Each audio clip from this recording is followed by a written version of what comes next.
Вітаю, шановнае спадарства, гэта Белсадзум, з вами Вітаў Ціўчык. І пачынаем ад добрае навіны. Палітвязні Уладзімір Навумік і Васіль Баброўскі пасля 42 дзён арышту вярнуліся ў горадню да сваіх сем'яў. Приходили, открытки приходили письма, да, поддержка была. Были передачи, я так понимаю, что, наверное, они, потому что, не от семьи были передачи. Чувствовалось, что поддерживали люди.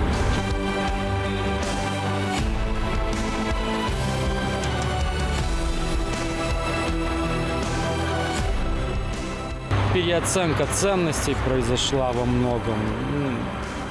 Повстречал интересных людей, которые тоже там, главврач один, который очень мне там помог. Другие люди помогали тоже морально, тем. На самом деле людей много хороших там сидит. Не то, что там все какие-то убийцы или кто. Там разные совершенно люди сидят, помогают друг другу. Ничего там такого экстремального или страшного нет.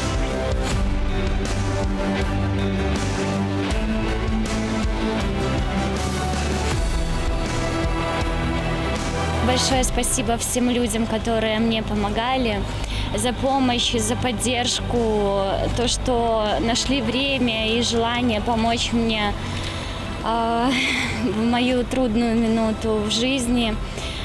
Мне это очень помогло, я стала сильнее духом. Тым не менш, палітвязні ўсё яшчэ астаюцца абвінавачанымі ў крымінальнай справе аб дзеяннях, якія груба парушаюць грамадскі парадак, удзеле ў іх альбо ў арганізацыі. Уладзіміра Навуміка 29 траўня затрымалі ў горадні, калі ён выходзіў купіць торт сваёй дачушцы, а Васіля Баброўскага затрымалі, калі ён пераходзіў дарогу ў раёне Савецкай плошчы. Між тым, тэлеканал ОНТ выпусціў сюжэт, у якім абвінавачвае без суда Віктара Бабарыку. Вот пасьянс сошелся.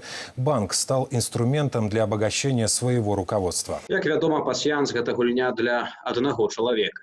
А ў нас на сувязі з Менску былы следчы, а цяпер праваабаронца, прававая дапамога насельніцтву Олег Воўчак. Добрый дзень. Добрый день. Спадар Олег, уласна ОНТ выпускае такі сюжэт з матэрыяламі справы Віктара Бабарыкі, палітвязня, пры тым, што з самых адвакатаў бяруць падпіску аб неразгалошванні, і яны ніяк нават не могуць гэта комментовать. Что увогуле отбывается? Я вам скажу, что, помните, за 20 лет своей правозащитной деятельности мы много фильмов видели, но еще мы не видели, когда в фильмах действительно выставляют обвинения. Фактически еще Следственный комитет не сделал четко. И мы не знаем, какое обвинение, но ОНТ уже выдвинул обвинение, что Бабарыка виноват в крупных взятках, в отмывании денег вместе со своими подначаленными. То вот это уже новое что-то такое. Конечно, это не выдержит никакой критики, потому что во время следствия вообще нельзя давать никаких предварительных заключений, потому что только суд может признать виноват или не виноват человек. Знаете. Вот это меня поразило, что до чего уже дошло телевидение. И создается впечатление, что у нас уже, я уже сказал некоторым журналистам, что ОНТ стал следственным комитетом, то есть функции следственного комитета взял. Ну, так само ўражвае, што... Так само ўражвае тое, што ўвогуле там нейкія відэаматэрыялы трапляюць да ОНТ са следства. Видеоматериалы, давайте посмотрим внимательно. Я вижу, что вообще непонятно, с каких делают эти видеоматериалы. Они сбиты, они смонтажированы, разные камеры снимают, разный подтекст идет. И поэтому вообще непонятно, может это беседа за чаепитием в кабинете у следователя, а может это вообще еще в Ленинской библиотеке. Мы не понимаем, где это вообще события происходит. Спадар Олег, вы кажаце, што па сутнасці парушаная прэзумпцыя невінаватасці. Таксама пытанне ў тым, што Віктару Бабарыку не далі ўвогуле слова ў гэтым сюжэце, толькі сказалі, што яму няма аб чым гаварыць. Сам же Виктор Бабарыка не нашел, что ответить на предъявленные обвинения, а ведь до этого не раз заявлял о своей законопослушности. Ну, поймите, если бы ему дали слово, конечно бы он сказал. И это было бы не в рейтинг канала ОНТ. Поэтому, естественно, держат, не дают ему высказывания, потому что получится не то кино. Шчыра дзякую. На сувязі быў Олег Волчак, былы следчы, а цяпер праваабаронца, прававая дапамога насельніцтву. Між тым узгадала імя Віктара Бабарыкі і Лідзія Ярмошына ў інтэрв'ю РИА Новости у кантэксце сваёй бяспекі. Ананімныя лісты з пагрозамі ў ЦВК прыходзяць праз электронны адрас. Ёсць тэлефанаванні. Яны асабліва актывізаваліся, калі, напрыклад, арыштавалі спадара Бабарыку. І нам на гарачую лінію сталі паступаць пагрозы. Хоць мы да арышту, натуральна, ніякага дачынення не маем, але нас чамусьці выбралі ў якасці ахвярных казлоў. Я ўвогуле не хаджу па вуліцах, то бок я прыязджаю на працу і еду на аўтамабілі дадому ў Дразды. Фактычна, калі б не агароджаны пасёлак, у мяне не было б магчымасці дыхаць свежым паветрам. Адрэагавалі ўлады і на масавыя пікеты салідарнасці з Беларусю, якія прайшлі па ўсёй планеце. Чалец палаты прадстаўнікоў Сергей Клішевіч, таксама першы сакратар гаркама БРСМ у Менску, заявіў, што гэта пастановачныя акцыі, якія збіраюць па 80 чалавек, а вось у Менску затое збіраюцца сотні людзей на адкрыццё фантану. Акцыя салідарнасці з Беларусю праходзіць сёння ў Вільні, і там працуе моя калега Ганна Русінова. Ганна, табе слова. Так, прывітанне, шановнае гаспадарства. Зараз мы знаходзімся каля Міністэрства замежных спраў Літвы, дзе зараз ладзіцца акцыя салідарнасці за дэмакратычную Беларусь. Тут сабраліся прадстаўнікі беларускай дыаспары Літвы, таксама літоўцы, чальцы сейму Літвы і розныя людзі неабыякавыя да цяперашняй сітуацыі ў Беларусі. Яны сабраліся, каб выказаць сваю падтрымку палітзняволеным, асудзіць дзеянні ўладаў, таксама выказаць свой пратэст супраць іх затрыманняў. І таксама яны вырашылі сёння зрабіць зварот да міністра замежных спраў Літвы Ліноса Лянкявічуса з тым, каб з просьбай падтрымаць беларусаў у іх імкненні да незалежнасці, да свабоднай дэмакратычнай краіны. Таксама асабліва звярнуць таксама публічна звярнуць увагу на затрыманні, таксама папрасіць, каб тыя аказалі падтрымку публічную палітзняволеным, асудзілі дзеянні ўладаў і таксама прынялі ўсе неабходныя захады супраць таго, што зараз адбываецца. Таксама увесці санкцыі супраць рэжыму, які асабліва супраць тых уладаў, тых беларускіх чыноўнікаў, якія прымаюць непасрэдны ўдзел у рэпрэсіях і катаваннях. Таксама, каб спыніць ціск на незалежныя медыа, ціск на незалежныя электронныя медыа. Вось, і як мы ведаем, як даведаліся, будзе ў панядзелак паседжанне ў Брюсселі міністраў замежных спраў. І зараз мы чуем вокс, куды жыве Беларусь. Вось, і, значыць, у панядзелак будзе паседжанне міністраў замежных спраў, і каб міністр Літвы звярнуўся да сваіх калегаў просьбай падтрымаць санкцыі, увядзенне санкцыяў эканамічных і фінансавых, а таксама выказаць сваю салідарнасць з затрыманымі. Вось зараз ведаем, што адбываюцца акцыі не толькі каля беларускай амбасады ў Вільні, але таксама каля розных урадавых устаноў і міжнародных арганізацый, што менавіта звярнуць большую увагу міжнароднай супольнасці да сітуацыі ў краіне. Вось сёння, як мы бачым, прыйшлі людзі, трымаюць у руках плакаты з выявай палітзняволеных, плакаты з надпісам «Свабоду палітвязням у Беларусі». Вось, і такія акцыі зараз ладзяцца кожную пятніцу.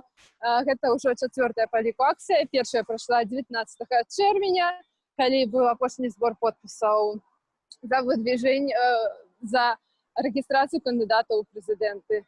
Вось, таму яшчэ сёння таксама да пратэстоўцаў выйшлі прадстаўнік Міністэрства замежных спраў, і мы яму удзельнікі перадалі гэтую просьбу, гэты зварот, каб ён ужо перадаў непасрэдна ў само міністэрства. Шчыра дзякую табе, Ганна. Нагадаю, на сувязі была Ганна Русінова з віленскай акцыі салідарнасці з Беларусю. Палітычны аглядальнік БТ Андрэй Кравашэў апублікаваў у сваім фэйсбуку дакладную аператыўна-аналітычнага цэнтру пры прэзідэнце Александру Лукашэнку, у якой сцвярджаецца, што яго рэйтынг 76%. Мы спыталі на вуліцах Менску, ці людзі ў гэта вераць. Лично я в эту статистику не верю, и среди моих знакомых также они в это не верят. Кому надо, тот, наверное, набивают проценты такие. Не, ну может есть 76 среди своих людей. Ну, 5% может. Все-таки есть люди, которые ему еще верят. 75% точно нет. Особенно молодежь. Верят? Не знаю, в моем окружении никто. Никто вообще. Я ни разу не голосовала, но я не знаю, есть ли смысл идти, потому что я понимаю, какой будет итог. Я думаю, что ему потрібно ходить, ну и жить в вёсце своей. У нового президента будут новые идеи, будут новые мысли, он по-другому будет относиться к народу. Эти все цифры подтасованы, и в них не верю ни я, ни мои друзья, ни мои приятели, ни мои родственники. Никто в это не верит. Тысячи рабочих перакрылі стратэгічны чыгуначны вузел у Воршы, дамагліся саступак ад улады і сфармавалі незалежныя прафсаюзы. Так было ў 1991 годзе. На фоне заклікаў да усенацыянальнага страйку узгадаем тыя падзеі з іх суарганізатарам напрыканцы нашага выдання. А ўжо зараз размова пра заклік беларускіх каталікоў не парушаць Божыя запаведзі і не фальсіфікоўваць выбары. А у нас на сувязі Артём Ткачук, адзін з ініцыятараў кампаніі «Католік не фальсіфікуе». Добрый дзень. Вітаю. Спадар Артём, ну, уласна, вы пачалі вось такую грамадскую кампанію. Якая яе мэта? І пытанне таксама, што рабіць тым каталікам, на якіх ціснуць, каб яны фальсіфікоўвалі выбары, якім пагражаюць звальненнем з працы, пагражаюць нейкімі іншымі рэчамі? Ну, перш за ўсё, сэнс гэтай акцыі быў такі, каб магчыма, больш дэтальна растлумачыць пазіцыю мітрапаліта Тадэвуша Кандрусевіча датычна яго выказвання на буслаўскіх урачыстасцях, што выбары павінны адбывацца справядліва. Натуральна, што па пэўных прычынах нашы іерархі, нашы святары не могуць публічна выказвацца на гэтыя тэмы, больш не могуць сказаць, што фальсіфікаваць выбары гэта грэх, гэта у нашых умовах гэта палітычна небяспечна. Паэтаму іх выказванне пра агульны пасыл пра тое, што выбары павінны быць справядлівыя, гэта натуральна пра гэта кажуць. І мы вырашылі проста з групай каталікоў больш дэталёва сказаць усім католікам так па-простаму, што фальсіфікаваць выбары, удзел у фальсіфікацыях выбараў гэта цяжкі грэх. Гэта не толькі парушэнне беларускага заканадаўства, гэта яшчэ і цяжкі грэх, з которого кожны католік ведае, што з цяжкога граху трэба спавядацца, а абавязковай умовай споведзі з'яўляецца цвёрдае пастанаўленне выправіцца. То бок, кожны католік ведае, што ён пойдзе да споведзі, ён вызнае гэты грэх, святар яму адпусціць, але споведь не будзе важная да моманту, пакуль чалавек не направіць гэтую шкоду. Калі ты ўкраў, ты павінен аддаць то, што ты ўкраў. Калі ты нахлусіў, ты павінен распавесці, вызнаць праўду, направіць гэта. Паэтаму мы заахвочваем каталікоў, нашых братоў па веры, альбо проста браць самаадвод, знаходзіць якіясьці шляхі, каб проста не ўдзельнічаць у працах гэтых камісій, а другое паведамляць, а калі яны все-таки прымаюць у гэтым удзел, то паведамляць органы ананімна ці не ананімна пра вось такія выпадкі. Просто мы вельмі хацелі б, каб наш каталіцкі касцёл ачысціўся ад гэтага граху. Гэта вельмі сумна, што асабліва на захадзе Беларусі глядзіш спісы участковых выбарчых камісій і бачыш там нашы каталіцкія прозвішчы, нашы каталіцкія імя па бацькі, нашы каталіцкія імёны, і ты разумееш, што вось тое, што адбываецца ў Беларусі, гэта не робіцца кімсьці. Гэта між іншым нашыя людзі, з которымі мы разам молімся ў касцёлах, ходзім у пілігрымкі, наведваем фэсты. Але нярэдка ад людзей каталікоў з дзяржаўнага апарату можна пачуць такі аргумент, маўляў, рэлігія гэта адна справа, а палітыка гэта зусім іншая справа, і іх ніяк не трэба мяшаць. Ну, гэта вядомая, гэта абсалютна не новая пазіцыя, гэта пазіцыя, которая існуе ўжо вякамі, што маральнасць і палітыка, яны ляжаць у розных пласкасцях, і нейкія там падыходы маральныя не можна выкарыстоўваць у палітыцы. Гэта хлусня, гэта тэолагі даўно ўжо гэта растлумачылі, і паўтарацца шмат разоў сэнсу няма. Я б толькі хацеў скіраваць на ўвагу, што наша акцыя, вось нас весь час цягнуць у нейкі пункт палітычны, но мы, як католікі, мы не цягнем на якогось, то бок не кажам католікі галасуйце на якасці кандыдата, мы кажам, што католікі лічыце справядліва, выконвайце беларускае заканадаўства, нічога больш не грашыце, а ўжо за каго вы будете галасаваць, гэта ваша справа. І мне і як я ўжо неаднаразова заўважыў, все наши тэксты ўвяраюць каталіцкія тэолагі, і вся наша акцыя цалкам згодная з афіцыйным навучаннем каталіцкага касцёла. Галасаваць католікі абавязаны, і яны самі вырашаюць, за каго галасаваць, у іх сумленні, а ўжо выконваць беларускае заканадаўства абавязаны ўсе католікі. Спадар Артём, паводле некаторых падлікаў, сярод беларусаў налічваецца ажно 15%, нават 15% каталікоў. І вядома, што гэтыя людзі, як мы ўжо тут гаварылі, ёсць у дзяржаўным апараце, ёсць у міліцыі, ёсць таксама ў карных органах. І вось нават, напрыклад, начальнік ізалятару на Крэсціна, ізалятару ў Менску, ён Іван Сакалоўскі, ён таксама каталік і з каталіцкай сям'і. Але мы бачым у медыях, што адбываецца, мы бачым гэтае сведчанне, як там людзей катуюць. Вось як увогуле можна прамаўляць да сумлення вось такіх людзей, якія называюць сябе каталікамі? Ну, гэта вельмі сумныя факты, конечно, я чуў пра гэты факт, который вы сказалі, і ёсць шмат іншых людзей, то бок гэта абсолютно не новае, што каталікі прымаюць ва ўсім гэтым удзел, прымаюць свядомы і актыўны ва ўсім гэтым удзел. Гэта вельмі сумна, но нам не застаецца нічога, каб проста нагадваць вучэнне каталіцкага касцёла, нагадваць вучэнне царквы, у которую яны ходзяць, нагадваць тое крэда ці вызнанне веры, которое яны вызнаюць падчас кожнай імшы, калі яны ўдзельнічаюць у касцёле. І што мы хочам проста нагадваць, што каталіцкае жыццё, хрысціянскае жыццё, яно нема такой двойнасці, што на працы я адзін чалавек, а там у сваім прыватным жыцці другі, а ў касцеле яшчэ трэці. Гэта все арганічна павінна працаваць, поэтому ёсць канкрэтнае сацыяльнае навучанне касцёла, кампендый, которые гэта все тлумачыць, расставляе на палічкі. І зноў жа я кажу, у нас ёсць праблема, што мы пісалі вялікай колькасці святароў, все святары падтрымліваюць, все святары кажуць, што ў касцёлах, на казаннях мы звяртаем увагу наших парафіянаў на гэта, што такія факты з'яўляюцца грахом, і не толькі такія факты з'яўляюцца грахом. Ёсць шмат іншых рэчаў, пра которые вось вы ўзгадваеце. Мы пра гэта кажам. Проста выказвацца публічна ў СМІ гэта вельмі небяспечна, як адзін банальныя рэчы, там, не ведаю, мы размаўлялі з адным святаром, і ён кажа, там, ён не атрымаў зямлю, напрыклад. І я хачу, мне патрэбна зямля пад касцёл, і калі я цяпер буду яшчэ выказвацца, то гэта будзе, я ніколі не атрымаю гэтую зямлю. Поэтому нейкая логіка ў іх ёсць, касцёл так існаваў уже не адно дзесяцігоддзе, і у пэўным сэнсе можна зразумець, але ёсць светскія католікі, которые могуць казаць і которые могуць таксама трансмітаваць навучанне каталіцкага касцёла. Поэтому я думаю, што гэта вартая такая акцыя. Шчыра дзякую за размову. На сувязі быў Артём Ткачук, адзін з ініцыятараў акцыі «Католік не фальсіфікуе». На сувязі спадар Віктор Андрэяў, сакратар стачкаму, аршанскага стачкаму ў 1991 годзе, калі тысячы рабочых перакрылі чыгунку.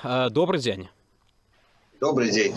Спадар Віктор, уласна такая гістарычная падзея, пра якую цяпер нешмат хто ўспамінае. Скажыце, калі ласка, як увогуле тады рабочым хапіла адвагі вось на такія рэзкія дзеянні, каб перакрыць чыгуначны вузел? Это быў іншы час, гэта былі гады перабудовы, адліга, калі людзі ўжо ў той час нічога не баяліся, гаркамы партыі, якія і партыйныя арганізацыі, якія былі на прадпрыемствах, они аўтарытэту ніякага не мелі. І таму людзі ў той час не так баяліся, як сёння. А Орша, ён яшчэ такі асаблівы горад, это город, які у той час называли город трох турм и одного кинотеатру. Здесь было в свой час шмат прадпрыемстваў, на якіх працавалі по 5-10 тысяч человек на одном предприемстве. это была іншая картина зусім у промысловости. И к тому же, что Орша, она была такая социально небеспечная. Здесь были у свой час молодежные группировки. Ну, в этом городе так не боялись, может, як в остальных городах. А наколькі вось гэтае дзеянне перакрыццё чыгункі было спланаваным? Ці гэта ўсё ж таки было больш такой стыхійнай акцыяй? Это было больше стихийной акцией, потому что кожную неделю заседал стачкам, обмярковывал разные варианты развития событий, але усерьез питання блокады чугунки и не ставився на стачками. Это больше было стихийное вирашення у той час лідера стачкама Миколи Разумова на мітингу, який проходив у Орші. Тому що тому після мітингу натовпи народу, вони пішли на чугунку. І коли чугунки, що шмат кілька годин люди стояли на привокзальній площі, проходив мітинг, там шмат хто виступав. І у який-то момент было вырашана перакрыць эту чугунку. Ўсё ж таки гэтае дзеянне так ці іначай гэта было паводле крымінальнага кодексу нейкім злачынствам. Як тады міліцыя на гэта адрэагавала? Ўсё ж таки разгону не было? Ну, калі паглядзець на той час, міліцыі столькі не было. Милиции я не ведаю, колькі было у Орші, але это была, может, 10-я частка тых милициантов, якія сёння ёсць. Милициант у советский час, это был человек у форме, ну, может, что зредку можно было увидеть, что он ходит с пистолетом. Дубинок не было. Это были обыкновенные люди, якія жили побач и якія по соседству где-то жили. То есть это жыхары одного города. И тому мясцовые милицианты, конечно, мне на это сами по себе уже не пошли. Спадар Віктор, вы у сваёй кнізе «Аршанская хроніка» пішаце, што быў загад з Менску разагнаць той страйк, аднак менавіта мясцовыя міліцыянты, мясцовае начальства адмовілася выконваць гэты загад. Ну, у той час начальником милиции был Глугаш, вельми разумный человек, и он представлял ситуацию в Орші, он представлял, во что это может вылиться. Я не упомянул про Оршу, як социально такой выбуховый город, в яком было шмат криминалу, шмат группировок. Здесь, я еще раз повторюсь, 3 турмы было. И любая заварушка, якую могла почать милиция, это могло вылиться в кровопролитие. И это были бойки с милицией. И милиция, якой мы на чугунке, может, свезли тогда и с Могилева, и со школы милиции из Витебску была милиция привезена, и то их, может, агулом было человек 100. А на толпы их бы просто смяли. И это было, ну, просто рызыкоўна. Спадар Віктор, а ад чаго дасягнуў тады страйк вось такімі моцнымі метадамі? Ну, калі глядзець з высоты гэтых гадоў пражытых, то, может быть, галоўнае, если так стратэгічна глядзець, то галоўнае, да чаго прыйшлі тады, гэта ствараць незалежныя прафсаюзы. Калі говорить про какие-то сиюминутные там выгоды, якія тады хто это атрымаў, то это, ну, были на прадпрыемствам пачалі доплачивать какие-то гроши, пачалі там доплачивать там за питание, за харчаванне, за детские сады, какие-то материальные выгоды были. Але в стратегічным плане было вырашана ствараць незалежныя прафсаюзы, і у Оршы ён быў адзін з самых шматлікіх у Беларусі. То бок тады рабочых патрабаванняў ўсё ж такі пачулі. Цяпер таксама ў паветры вось гэтае патрабаванне агульнанацыянальнага страйку. Ёсць нават ананімнае паведамленне ад салігорскіх шахцёраў, якія гатовыя 3 жніўня выйсці на страйк, а пасля 10 жніўня аж да канца стаяць, не працаваць пасля аб'яўлення вынікаў гэтак званых выбараў. Нават генпракуратура выказалася з гэтай прычыны, кажа, маўляў, не рабіце страйку, бо гэта незаконна, без папярэджання. Спадар Віктар, вось з досведу вашага, што б вы маглі параіць сённяшнім незадаволеным рабочым? З таго досведу я думаю, што даже нельга перанесці той досвед на сённяшні час, таму што змянілася увогуле сітуацыя сацыяльна-эканамічная і грамадская. Я упамінаў, што тады былі прадпрыемствы па 5-10 тысяч працаўнікоў, на якіх працавала, якія паміж сабой на прадпрыемстве вырашалі спачатку. Это былі огромныя калектывы. А зараз на этих предприемствах работает 300-500 человек, у десятки раз менее, чем ранее. И так, чтобы домовиться о чем-то огульном, даже по Орше, это потребна великая колькость представников с разных предприемств, с разных организаций, в яких сегодня работает по 10, по 20, по 30 человек. Если это и отбудется, то это отбудется только стихийно. Организаційно это ніяк не атрымаецца, на мой погляд, зараз. Шчыра дзякую вам, спадар Віктар, за размову. На сувязі быў Віктар Андрэеў, сакратар стачкому аршанскага ў 1991 годзе. Менавіта тады у Воршы адбыўся славуты страйк, калі перакрылі чыгуначныя калеі. Гаспадарства, на гэтым сёння ставім кропку. Гэта быў Белсат Зум. Для вас працаваў Вітаў Ціўчык. Будзьма разам і будзьма моцнымі.